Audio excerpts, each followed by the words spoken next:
I was on my way flying from Nashville, Tennessee to Hartford, Connecticut for work when my flight got delayed, significantly.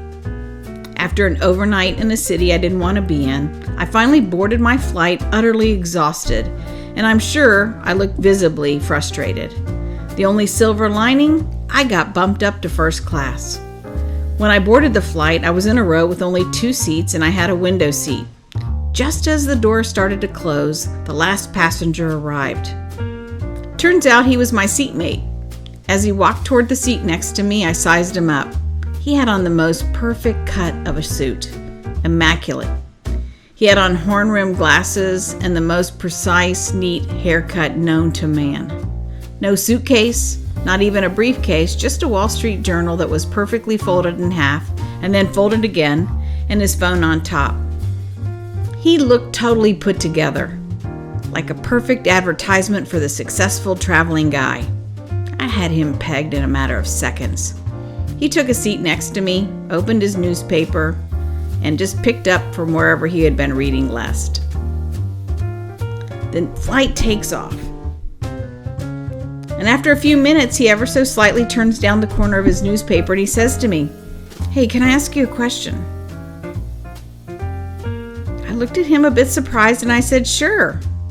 And this is what he asked me. "Did you get upgraded to first class today, or did you purchase this ticket for yourself?" I was stunned. I don't know what question I was expecting him to ask, but this certainly was not it. I told him I'd been upgraded, and he said with muted satisfaction, "Okay," and then opened back up his newspaper and continued reading. I turned my face to the window and I stared to the sky outside, utterly bewildered. And not just bewildered, but incensed. Where did he come off assuming I'd been upgraded? Doesn't he think I'm worthy enough to get into first class without having to get bumped up by the airline? Doesn't it look like I could pay for my first class ticket if I had to? He has no idea my circumstances.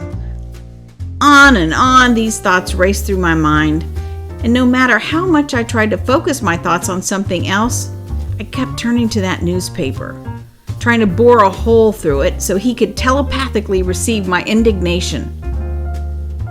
Then finally, just as we were making our descent, I thought to myself, "Hey, why don't you use a tool that you teach in your work to understand what's going on with this guy?" So I decided to start with something really simple, a question. I turned back to the man and said, "Pardon me, can I ask you a question?" And he said, "Yes." "Can you help me understand what made you ask that question earlier?"